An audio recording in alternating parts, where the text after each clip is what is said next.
Okay, this is MN669 Unit 10 Journal. What goals did I set for myself at the beginning of the semester? So, at the beginning of the semester, I aimed to achieve the best out of the course, treating children and adolescents in psychiatric care. My main goal was to gain cultural competence skills in effectively providing care to diverse pediatric adolescent patient populations and also diverse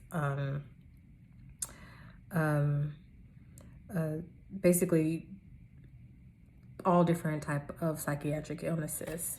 I also wanted to gain essential knowledge and skills to aid in the assessment of mental health conditions, and also obtain crucial skills to help me provide an accurate diagnosis with patients with mental health conditions. And lastly, acquire essential skills and knowledge to offer appropriate and patient-centered patient options. Okay.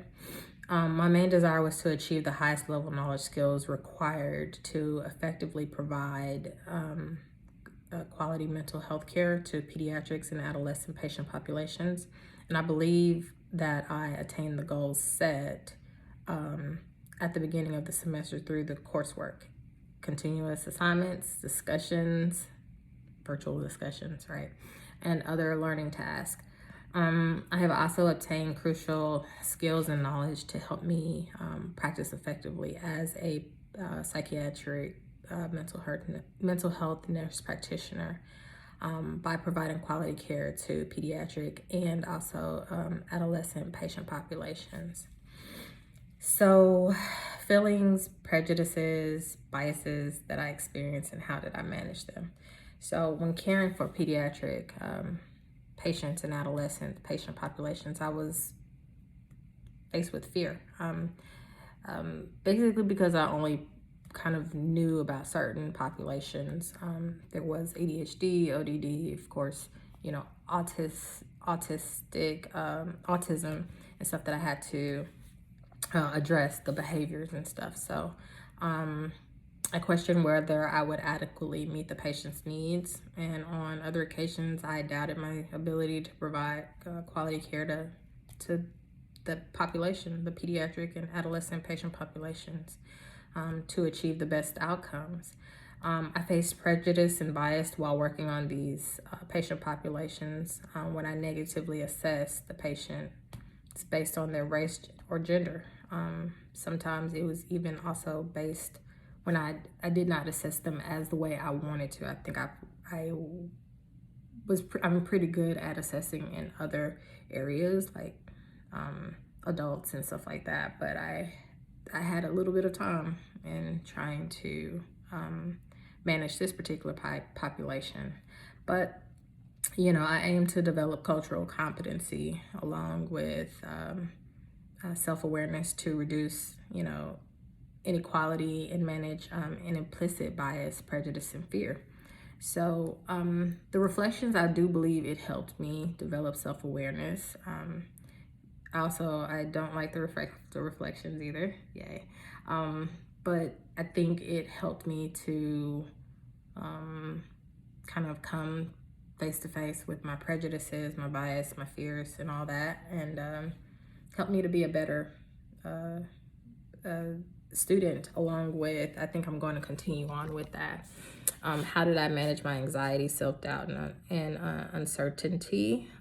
I managed my self-doubt and uncertainty and anxiety by just facing it like full on. The reflections, respect, resilience, asking questions to my preceptor. I think that really helped.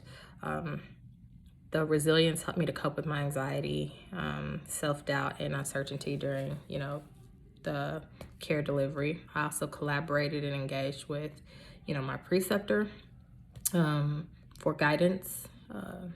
And it allowed me to develop an awareness of various clinical encounters, and also helped to reduce disparities. It helped me to provide quality care. It helped me to understand certain situations and how I could do this better in the future, and improve patient-provider relationship.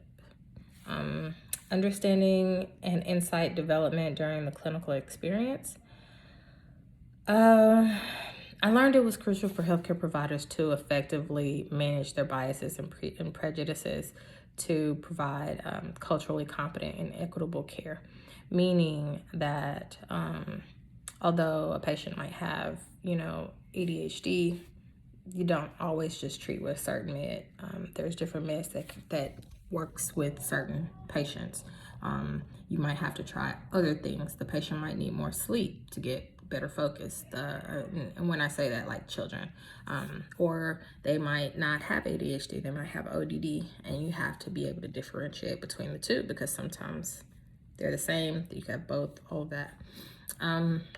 Reflective practice impacted me as a person, student, and a healthcare provider.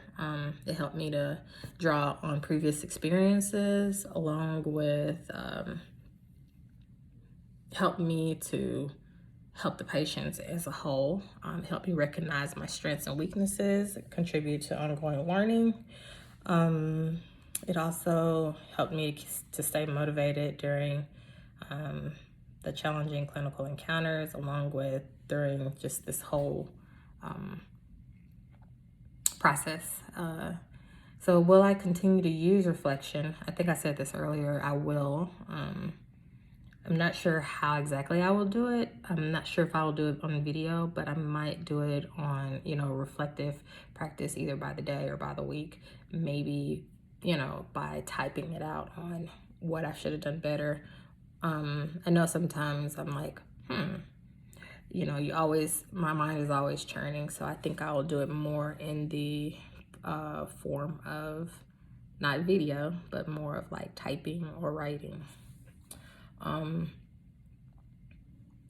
also, do more reflective practice with like dialogue with peers and mentors. And I believe you said like you had like a person, a collaborator or a person that you met with every week for 5 years. I think that's a really, really great idea. And I think I'll continue to use that.